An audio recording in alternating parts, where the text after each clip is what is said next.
Hello दोस्तों, आप सभी का स्वागत है आज के करंट अफेयर्स के सेशन में।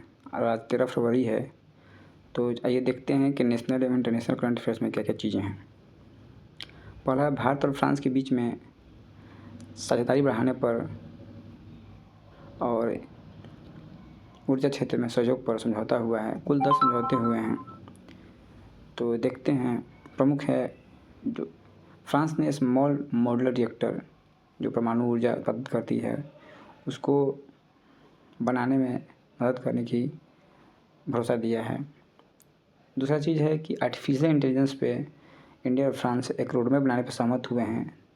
तीसरा चीज़ है प्रोजेक्ट P75 के तहत जो 2005 में भारत और फ्रांस के बीच में समझौता हुआ था, इसके अंतर्गत 6 सबमरीन्स को डेवलप करने के लिए दोनों सहयोग किए थे। तो छठा सबमरीन से वाग से फ्रांस ने भारत को सुपुर्द कर दिया है।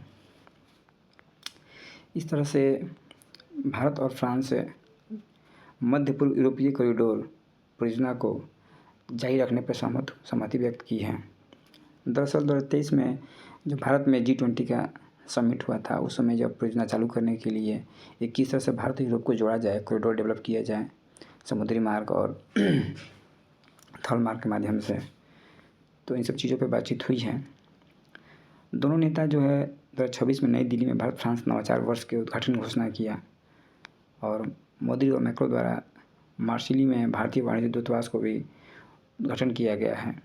मार्सिली द्वीप वीर सावरकर से संबंधित है, क्योंकि वीर सावरकर को अंग्रेज जैक्सन की हत्या में वहाँ पर उनको लंदन ले जाया जा रहा था, तो उसी समय वो मार्सिली द्वीप से भागने की कोशिश किए थे। इसके अलावा मजार युद्ध कब्रिस्तान, जहाँ पे प्रथम विश्व युद्ध और द्वितीय विश्व युद्ध में जो सैनिक शहीद हुए थे उनको श्रद्धांजलि भी दिया गया। तो भारत फ्रांस के बीच में ये प्रमुख चीज़ें निकल कर आई थी जो हमारे करंट अफेयर्स के लिए इम्पोर्टेंट है। नेक्स्ट है एसर रिपोर्ट 2024 वार्षिक शिक्षा स्थिति रिपोर्ट। यह प्रथम NGO द्वारा संचालित किया जाता है। तो इसके माध्यम से यह कहा गया है कि 5 से 16 वर्ष की आयु वर्ग के जो बच्चों की जो माताएं हैं जो स्कूल नहीं जाती थी, उनका परसेंटेज जो है 46.6 से घटकर 29.4% हो गया है। ठीक है, तो इस तरह से यह रिपोर्ट यह दर्शा रहा है कि जो महिलाएं शिक्षा ग्रहण नहीं कर रही थीं तो उनमें कमी आई है, उनका परसेंटेज घटा है। नेक्स्ट है आंध्र प्रदेश सरकार द्वारा महिलाओं को घर से काम करने को बढ़ावा देने के लिए योजना पे काम किया जा रहा है कि महिलाएं किस तरह से घर पे ही काम कर सकें, तो ये इम्पोर्टेंट है।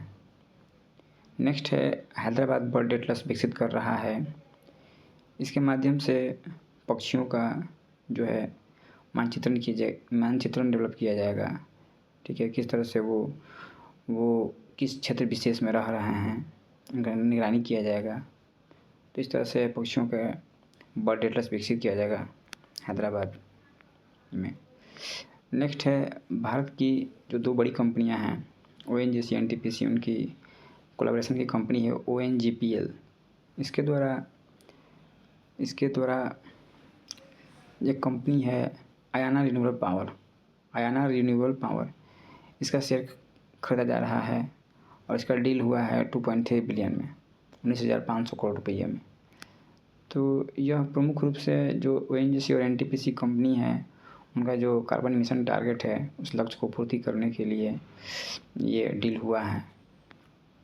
नेक्स्ट है पेरिस स्थित अंतर्राष्ट्रीय ऊर्जा एजेंसी ने इंडिया गैस मार्केट रिपोर्ट जारी किया है।